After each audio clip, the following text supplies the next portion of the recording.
Incredibly proud of my performance today. Obviously, I believe that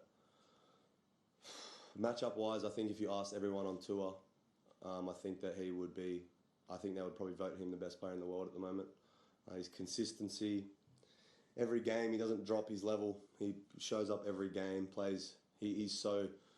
I think no matter what the score is or how much pressure he's under, he never kind of gets flustered, and he just has so much belief in his game. He's obviously, I think he led the tour in wins last year.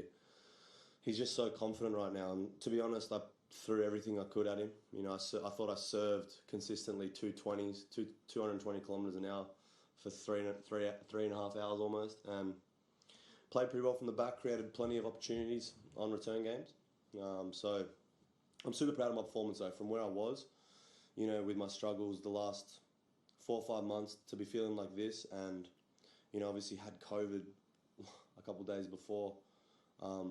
You know, I'm just proud of the way I've responded, and I wouldn't have been able to do it without my team as well. So, you know, I'm going to hold my head high. You know, I gave it everything. I put on a good performance, and I think he's going to be favourite to win the Australian Open. You know, I can't be too upset. Scott, Nick, you talked so much about wanting to play in front of the Melburnians. What was it like to have that experience both on John Kane and centre court? Yeah, I mean, Rod Laver's special. You know, it's in my point of my career, and I know how quickly things, you know, the ups and downs of life in general. I don't take any moment like that for granted.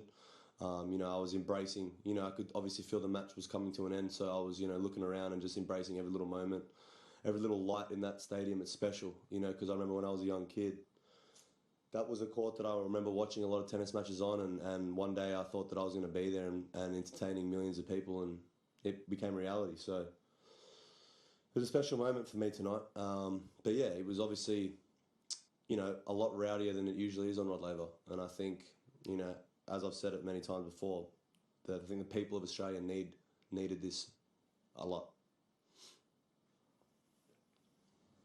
Just speaking to the crowd, Daniil seems quite upset about some of the noises between his serves. Do you think there's something that needs to be, you know, done for a bit of respect between the? I mean, yeah, I told the umpire. You know, I also said that in my match against Brody, that obviously the media didn't pick up. But I said, you know, you should tell the crowd not to scream out before, you know, whether it's me. I don't really care, honestly, too much if it's my serve. Like, obviously, big points, no. But if it's like 40 love, whatnot. But, you know, I told the umpire, you know, tell the crowd to quiet down. Like, my opponent might not like that. So I think it's actually the umpire's job to control the crowd, you know, rather than try to be the star, because no one came to watch the umpire play tennis. You know, that's his job, to control the crowd and monitor it. Like, a bit of common sense at times, like giving someone a time violation at love 40 down is probably not controlling the crowd. Like, there are other things you could be doing and monitoring. But, you know, I thought the atmosphere was awesome. I thought the crowd was, like, that's what sport is. Like, you got one of the you know, most entertaining players playing in his home slam on Rod Laver. You'd expect the crowd to be like that. You know, like, I understand that it's a gentleman's game, but it's about time that people embraced some sort of different energy in the sport. Otherwise, it will die out. Like, it's just that simple. Correct. Nick, you're talking about how proud you are with what you've achieved. Talk about how much you're encouraged. The fact that your preparation coming in over here was curtailed. Oof, what a word. Don't ask me to explain it. But how encouraged do you feel about this sort of what you did tonight and take it another level, as I'm sure you can, for the next few months? Look, I'm not looking forward at all. You know, I'm going to enjoy tonight.